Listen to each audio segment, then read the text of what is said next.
Hi ಎಲ್ಲರಿಗೂ ನಮಸ್ಕಾರ. Welcome to Jyothi's ನಳಪಾಕ.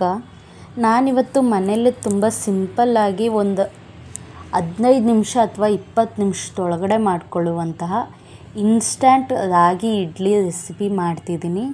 ಇದು ನಿಮಗೆ ಹೆಲ್ತ್ಗೆ ತುಂಬಾ ಒಳ್ಳೆಯದು, ಹಾಗೆ ತುಂಬಾ ನ್ಯೂಟ್ರಿಷನಲ್ ಫ್ಯಾಕ್ಟ್ಸ್ ಕೂಡ ಇರುತ್ತೆ. ಡಯಟಲ್ಲಿ ಕೂಡ ನೀವು ಇದನ್ನು ಇನ್ಕ್ಲೂಡ್ ಮಾಡ್ಕೊಬೋದು. ಈ ರೆಸಿಪಿ ಮಾಡಲಿಕ್ಕೆ ನಾನಿಲ್ಲಿ 1 ಕಪ್ಪಷ್ಟು ರಾಗಿ ಹಿಟ್ಟನ್ನ ಜರಡಿ ಇಟ್ಕೊಂಡಿದ್ದೀನಿ. ಹಾಗೆ ಅದೇ ಕಪ್ ಅಳತೆಯಲ್ಲಿ 1 ಕಪ್ಪು ಚಿರೋಟಿ ರವೆ ತೊಗೊಂಡಿದ್ದೀನಿ. ಇದಕ್ಕೆ ನಾನು ಒಂದು ಮೀಡಿಯಮ್ ಸೈಜ್ ಕ್ಯಾರೆಟ್ನ ತೊಳೆದ್ಬಿಟ್ಟು ತುರಿದು ಇಟ್ಕೊಂಡಿದ್ದೀನಿ. ಹಾಗೆ ಹಸಿಮೆಣ್ಸಿನ್ಕಾಯಿ ಹಾಗೆ ಕರಿಬೇವಿನ ಸೊಪ್ಪನ್ನ ಕಟ್ ಮಾಡಿ ಇಟ್ಕೊಂಡಿದ್ದೀನಿ. ಹಾಗೆ ಆನಿಯನ್ ಕೂಡ ಕಟ್ ಮಾಡಿ ಇಟ್ಕೊಂಡಿದ್ದೀನಿ. 1 ಸ್ಪೂನಷ್ಟು ಕಡಲೆಬೇಳೆ ತೊಗೊಂಡಿದ್ದೀನಿ. ಹಾಗೆ 1 ಸ್ಪೂನ್ ಅಳತೆಯಲ್ಲಿ ಉದ್ದಿನಬೇಳೆ ತೊಗೊಂಡಿದ್ದೀನಿ.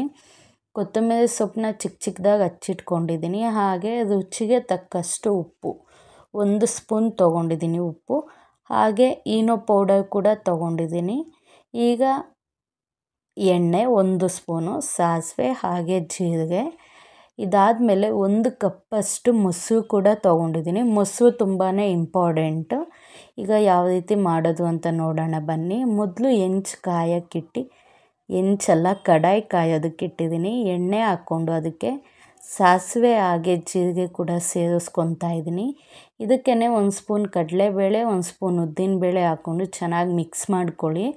ಇದಕ್ಕೇ ಹಚ್ಚಿಟ್ಕೊಂಡಿರುವಂತಹ ಹಸಿಮೆಣ್ಸಿನ್ಕಾಯಿ ಹಾಗೆ ಕರಿಬೇವಿನ ಸೊಪ್ಪು ಕೂಡ ಆ್ಯಡ್ ಮಾಡಿಕೊಂಡು ಚೆನ್ನಾಗಿ ರೋಸ್ಟ್ ಮಾಡಿ, ಈಗ ನಾನು ಆನಿಯನ್ ಸೇರಿಸ್ಕೊಂಡು ಮಿಕ್ಸ್ ಮಾಡ್ಕೊತಾ ಇದ್ದೀನಿ.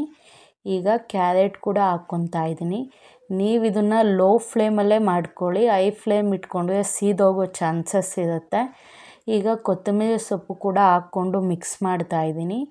ಈಗ ನಾನು ಚಿರೋಟಿ ರವೆ ಹಾಕ್ಕೊಂಡು ಮಿಕ್ಸ್ ಮಾಡ್ತಿದ್ದೀನಿ. ಚಿರೋಟಿ ರವೆ ಇಲ್ಲ ಅಂದರೆ ಉಪ್ಪಿಟ್ಟು ರವೆಲ್ಲೇ ನೀವು ಮಾಡ್ಕೊಬೋದು, ಅಥವಾ ಅಕ್ಕಿ ರವೆ ಬರುತ್ತೆ ಅದರಲ್ಲಿ ಬೇಕಾದರೂ ಮಾಡ್ಕೊಬೋದು. ಟೇಸ್ಟ್ ಚೇಂಜ್ ಆಗುತ್ತೆ, ಬಟ್ ಕ್ಯಾಲರೀಸ್ ಎಲ್ಲ ಸೇಮೇ ಇರುತ್ತೆ. ಈಗ ನಾನು ರಾಗಿ ಹಿಟ್ಟನ್ನ ಕೂಡ ಹಾಕ್ಕೊಂಡು ಮಿಕ್ಸ್ ಮಾಡ್ತಿದ್ದೀನಿ. ಇದೊಂದು ಒಳ್ಳೆ ಹೆಲ್ತಿ ಡಯಟ್ ಅಂತಲೇ ಹೇಳ್ಬೋದು. ರಾಗಿಲಿ ತುಂಬಾ ನ್ಯೂಟ್ರಿಷನಲ್ ಫ್ಯಾಕ್ಟ್ಸ್ ಇರುತ್ತೆ. ರಾಗಿ ಇಡ್ಲಿ ನಿಮಗೆ 52 ಕ್ಯಾಲರೀಸ್ ಇರುತ್ತೆ.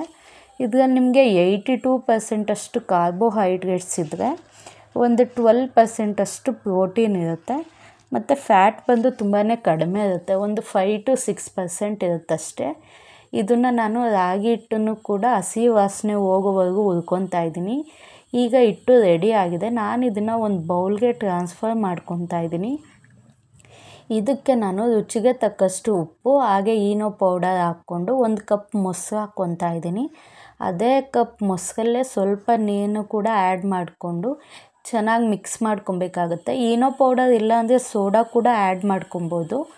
ಈಗ ನೀರು ಹಾಕ್ಕೊಂಡು ಇದನ್ನು ಚೆನ್ನಾಗಿ ಮಿಕ್ಸ್ ಮಾಡ್ಕೊತಾ ಇದ್ದೀನಿ. ಒಂಚೂರು ಗಂಟು ಇಲ್ದಲೇ ರೀತಿ ಚೆನ್ನಾಗಿ ಮಿಕ್ಸ್ ಮಾಡ್ಕೊಳ್ಳಿ. ನೋಡಿ, ಈ ಕನ್ಸಿಸ್ಟೆನ್ಸಿ ಇದ್ದರೆ ಸಾಕಾಗುತ್ತೆ. ಈಗ ನಾನು ಇಡ್ಲಿ ಪ್ಲೇಟ್ಸ್ ತೊಗೊತಾ ಇದ್ದೀನಿ. ನೀವು ಬೇಕಾದರೆ ತಟ್ಟೆ ಇಡ್ಲಿ ಅದು ಮಾಡ್ಕೊಬೋದು, ನಾರ್ಮಲ್ ರೌಂಡ್ ಇಡ್ಲಿ ಅದು ಮಾಡ್ಕೊಬೋದು. ಈಗ ನಾನು ಆಯಿಲ್ ಅಪ್ಲೈ ಮಾಡಿಕೊಂಡು ಚೆನ್ನಾಗಿ ಮಿಕ್ಸ್ ಮಾಡ್ಕೊತಾ ಇದ್ದೀನಿ ಆಯಿಲ್ನ ಪ್ಲೇಟ್ಗೆಲ್ಲ. ನೀವು ಬೇಕಾದರೆ ಆಲಿವ್ ಆಯಿಲ್ ಕೂಡ ಯೂಸ್ ಮಾಡ್ಬೋದು. ಈಗ ನಾನು ರೆಡಿ ಮಾಡಿಟ್ಕೊಂಡಿರುವಂತಹ ಇಡ್ಲಿ ಬ್ಯಾಟರ್ನ ಪ್ಲೇಟ್ಗೆ ಟ್ರಾನ್ಸ್ಫರ್ ಮಾಡ್ಕೊತಾ ಇದ್ದೀನಿ. ನಿಮಗೆ ರಾಗಿಲಿ ತುಂಬಾ ನ್ಯೂಟ್ರಿಷನಲ್ಸ್ ಇರೋದ್ರಿಂದ ಇದೊಂದು ಹೆಲ್ತಿ ಡೈಲಿ ಡಯಟ್ ಅಂತಲೇ ಹೇಳ್ಬೋದು. ಈಗ ನಾನು ಎಲ್ಲ ಪ್ಲೇಟ್ಗೂ ಹಾಕ್ಕೊಂಡು ರೆಡಿ ಮಾಡಿ ಇಟ್ಕೊಂಡಿದ್ದೀನಿ. ಈಗ ನಾನು ಒಂದು 10 ಮಿನಿಟ್ಸ್ ಇಡ್ಲಿ ಕುಕ್ಕರಲ್ಲಿ ಕೂಗಿಸ್ಕೊತಾ ಇದ್ದೀನಿ. 10 ಮಿನಿಟ್ಸ್ ಅದೇ ಸಾಕು ಮೀಡಿಯಮ್ ಫ್ಲೇಮಲ್ಲಿ. ಈಗ ಇದು ರೆಡಿ ಆಗಿದೆ. ನೋಡಿ ಯಾವ ಥರ ಇದೆ, ಚೆನ್ನಾಗಿ ಬಂದಿದೆ. ಈಗ ನಾನು ಇದನ್ನು ಒಂದು ಪ್ಲೇಟ್ಗೆ ಸರ್ವ್ ಮಾಡ್ಕೊತಿದ್ದೀನಿ. ತುಂಬ ಚೆನ್ನಾಗಿ ಬಂದಿದೆ ರಾಗಿ ಇಡ್ಲಿ. ನೀವು ಟ್ರೈ ಮಾಡಿ, ಹಾಗೆ ಹೇಗಿತ್ತು ಅಂತ ಕಮೆಂಟ್ ಮಾಡಿ. Don't forget to subscribe. Thanks for watching. Bye.